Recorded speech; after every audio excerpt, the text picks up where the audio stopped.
peninggalan desain visual, dan membuat kerangka.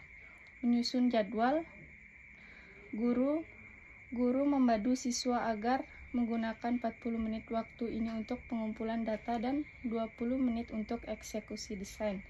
Siswa membuat jadwal singkat, memastikan mereka menyelesaikan pengumpulan data tokoh.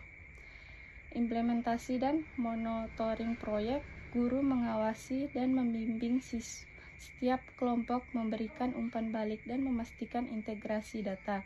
Aktivitas utama, siswa mencari, memilih, dan menganalisis informasi penting.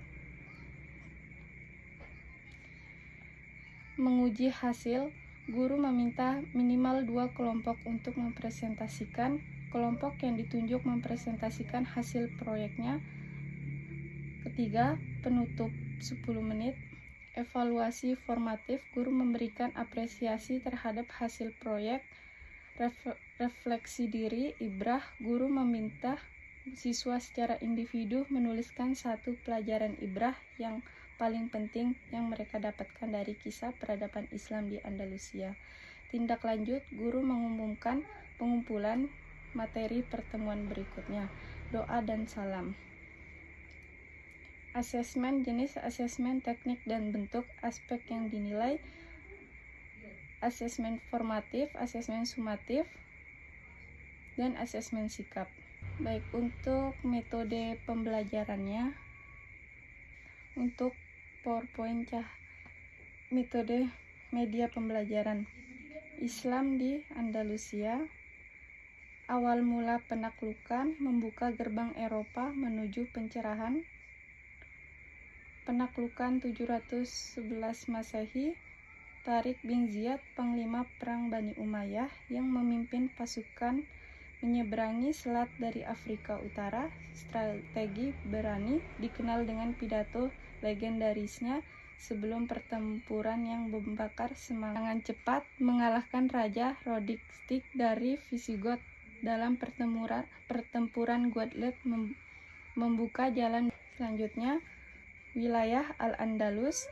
Pada puncaknya kekuasaan Islam mencakup sebagian besar semenanjung Iberia, Spanyol dan Portugal modern, menjadikan wilayah ini sebagai jembatan budaya antara timur dan barat. Wilayah Al-Andalus adalah sebutan historis yang merujuk pada bagian dari semenanjung Iberia, saat ini Spanyol dan Portugal, yang berada di bawah kekuasaan Muslim atau Moor dari tahun 711 Masehi hingga 1492 Masehi. Era keemasan Cordoba, pusat ilmu pengetahuan dunia.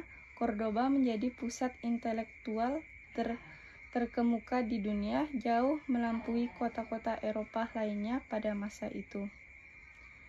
Semangat inovasi, Baitul Hikmah Eropa. Sementara Eropa berada dalam masa kegelapan, Cordoba bersinar dengan lampu jalan, rumah sakit umum, dan perpustakaan yang berisi ratusan ribu manuskrip. Tokoh cendekiawan Andalusia, Al-Zahrawi, bapak bedah modern, menulis kitab Al-Tafsir yang menjadi rujukan utama kedokteran Eropa selama 500 tahun. Ibn Rushd, filsuf besar yang menjembatani pemikiran Aristoteles dengan teologi Islam, pengaruhnya sangat besar di barat. Keajaiban arsitektur, ada Mezquita Cordoba dan Istana Alhambra. Mezquita Cordoba terkenal dengan hutan pilar dan lengkungan ganda berwarna merah putih yang ikonik. Istana Alhambra, puncak seni arsitektur Islam di Granada, menampilkan detail ukiran rumit dan taman air. Garis waktu penting, 711 Masehi, pasukan Tariq bin Ziyad mendarat di Gibraltar. Awal penaklukan Andalusia. 929 Masehi, Abdurrahman III mendeklarasikan kekhalifahan Cordoba, puncak kejayaan. Akhir sebuah era, 1492 Masehi,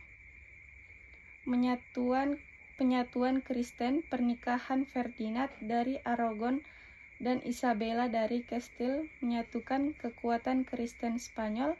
nasib Granada sebagai benteng terakhir umat Islam Granada dikepung selama berbulan-bulan. Warisan abadi Andalusia, transfer ilmu pengetahuan. Andalusia menjadi pintu gerbang masuknya ilmu matematika, kedokteran, astronomi, dan filsafat ke Eropa yang menjadi fondasi bagi kemajuan dunia modern. Kosakata dan budaya, ribuan kata dalam bahasa Spanyol. Ada contoh-contoh soal, ada 3 nomor. Terima kasih. Untuk selanjutnya, kesulitan memilih modul. Metode yang tepat, saya sering menghadapi kendala yang sering menentukan model pembelajaran yang paling relevan dan menarik, misalnya PJBL, agar sesuai dengan materi dan alokasi waktu. Membuat rencana RPP yang kurang antara realita yang disusun secara ideal terkadang sulit diterapkan di kelas karena keterbatasan fasilitas, proyektor rusak, kurangnya bahan ajar, atau kondisi siswa yang tidak terduga. Baik, itu saja, Bu. Sudah cukup, Farida? Sudah, Bu. Mungkin dari teman-teman ada pertanyaan untuk Farida? Ya, tidak ada. Kalau tidak ada, berarti pertanyaan dari saya, Farida. Sedikit saja. Farida, setelah pemaparan dari Farida tadi, saya belum menemukan adanya tujuan penggunaan media PowerPoint, kemudian cara penggunaan media PowerPoint, dan juga kesesuaian dengan strategi pembelajaran yang Farida pilih. Boleh dijelaskan, Farida? Ini untuk pertama kali saya membuat gitu, Bu. Belum ada pengalaman mengajar, jadi pas buat RPP itu antara ragu untuk dijelaskan antara benar apa tidaknya gitu, Bu. Ini saya sederhanakan untuk pertanyaannya, kenapa Farida memilih media pembelajarannya PowerPoint? Media pembelajarannya untuk PowerPoint. Nah, kenapa media ajarnya Farida memilih PowerPoint? Sedangkan kan masih banyak media pembelajaran yang lain. Ya, sepengetahuan saya kayak buatnya kayak lebih gampang gitu, Bu. Oke. Terus untuk penyampaiannya, apakah Farida merasa lebih mudah ketika menggunakan media PowerPoint atau bagaimana? Iya, Bu, lebih mudah aja gitu. Farida sudah mengajar belum? Belum pernah, Bu. Jadi ini untuk pertama kali.